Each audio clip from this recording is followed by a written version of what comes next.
You're listening to Moment of Truth, a weekly challenge from the front lines of faith, as heard on Courageous Christianity with Richard Mendelow, a radio show and podcast about real faith for the real world. Today, our Moment of Truth comes from Matthew chapter 7, verse 6, which says, "Do not give to dogs what is holy. Do not throw your pearls before swine, or they will trample them under their feet and turn and tear you to pieces." This world does not want you to find your way to God, to His truth, to His peace, or to the plans He has for your life. This world does not want the light of Christ to shine on its bad behavior. This world wants you to struggle on the plantation of servitude, head down, enslaved by anger, sin, and lies. And if you don't believe me, look around and ask yourself, what does this world reward? Does it reward those who walk in the truth of God? Does it reward righteousness? Does it reward humility or self-sacrifice or brotherly love? Does it reward peacefulness, gentleness, or self-control? Does it reward those who refuse the shackles of the devil's lies by speaking and living the truth of God? The answer is no.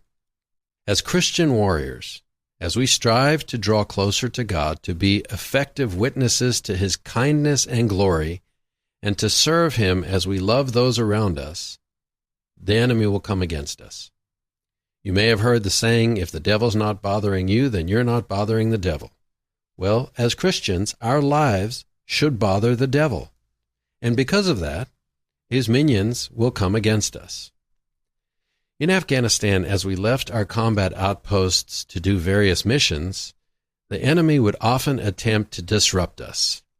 With IEDs or small arms fire from a distance, they would act not with a desire for a decisive engagement, but purely to disrupt whatever it is that we were going to do, and to wear us down. And to me, this world is very similar. If we're not careful, I think each of us can be distracted from our missions as Christians as the world tries to wear us down.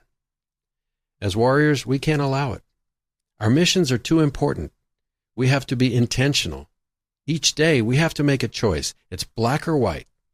We either serve God or we serve the devil. In James chapter 1, verse 20, the Bible says, "Human anger does not produce the righteousness that God desires." For us to get angry at this world, for us to think about the damage we would like to do, or for us to bring that into our homes, our cars, and our work, is to give to dogs what is holy. We can't allow the emotional part of our brains to rule over us. Men are the problem. And I don't mean men as in the gender men, I mean humanity. Men thinking they know what's best has created every problem since day one.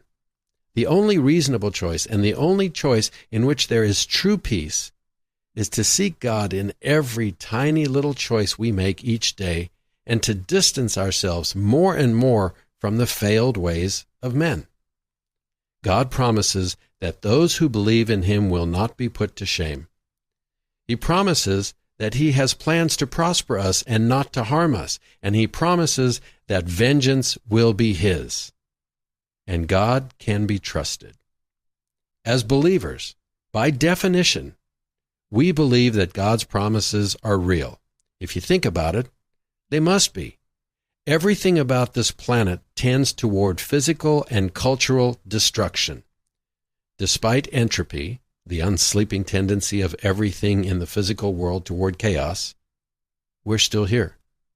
Despite anarchy, man's natural and unrelenting propensity to throw off all constraints, we're still here. God's promises are real, and He will have His way. The question before each of us, each day, is will we trust Him? Will we place His ways above our own failed ways? Will we put our emotions away? Will we take our thoughts captive? And will we make them obedient to Christ? And lastly, will we serve Him with our lives? My conclusion is this: don't worry about what men are doing. Learn what God values. Put your hopes in God's promises and walk that out faithfully one day at a time. It's the process of faith. In truth, the only behavior we control is our own, and God can be trusted to determine the best outcomes for us. Believing that is courageous Christianity.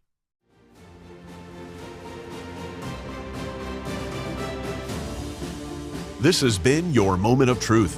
To hear the full conversation, visit courageouschristianity.today/listen or search Courageous Christianity with Richard Mendelow wherever you get your podcasts.